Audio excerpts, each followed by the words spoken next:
Anda pernah ditanya pakai kertas, bagaimana kalau saya dipanggil seorang ustadz padahal saya bukan ustadz? Dia bilang kalau lagi bimbing umroh. Nah, ini fenomena yang memang sering terjadi, afwan termasuk juga di travel-travel sunnah gitu. Mungkin ya untuk efisiensi biaya gitu. Digunakanlah ikhwan yang merupakan orang kantor tapi dijadikan sebagai tour leader. Terus jamaah karena keawamannya mereka pun panggil ustadz padahal bukan ustadz. Ini edukasi sekalian. Satu, buat kantornya. Dua, buat teman-teman yang jadi tour leadernya.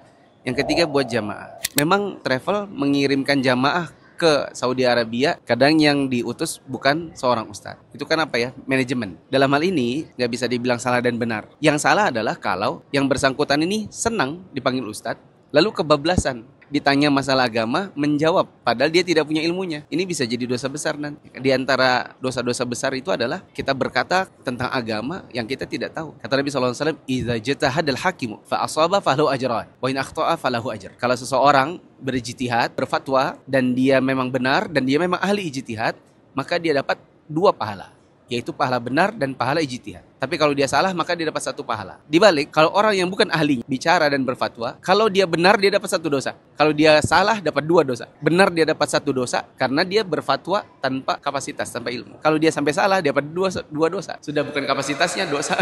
Salah lagi. Sering kita dengarkan perkataan Abu Bakar ketika dia ditanya tentang masalah agama, terus dia bilang saya nggak tahu. Ketika dia bilang nggak tahu, Abu Bakar dibilangin, "Lah kan kamu sahabat Nabi. Kok sahabat Nabi nggak tahu?" Maka Abu Bakar mengatakan, "Ayu samain tudhilluni wa ayu ardin tukhilluni an aqula 'alallahi ma la a'lam." Langit mana yang mau naungi saya? Bumi yang mana mau saya pijak kalau saya berucap dalam masalah agama yang saya nggak tahu. Jadi teman-teman yang memang ditunjuk sebagai pendamping jamaah, pertama nggak boleh senang dipanggil ustadz kalau memang bukan ustadz. Khawatirnya rasa senang ini memancing rasa nggak mau kalau nggak jawab, ya kan? Yang kedua, nanti kalau kita nggak mau nggak menjawab lantaran sudah terlanjur dipanggil ustadz, akhirnya kita bisa bicara dan berfatwa tanpa ilmu. Dan ini termasuk dosa besar. Kalau perlu, seorang tour leader itu ngomong dari awal saat perkenalan gitu. Assalamualaikum wabarakatuh, nama saya Fulan. Saya adalah tour leader Bapak Ibu, bukan Ustaz. Sini saya tugasnya adalah Nabi Bapak Ibu dalam perjalanan, ngurusi tiket, bagasi, ngurusi check-in dan lain-lain.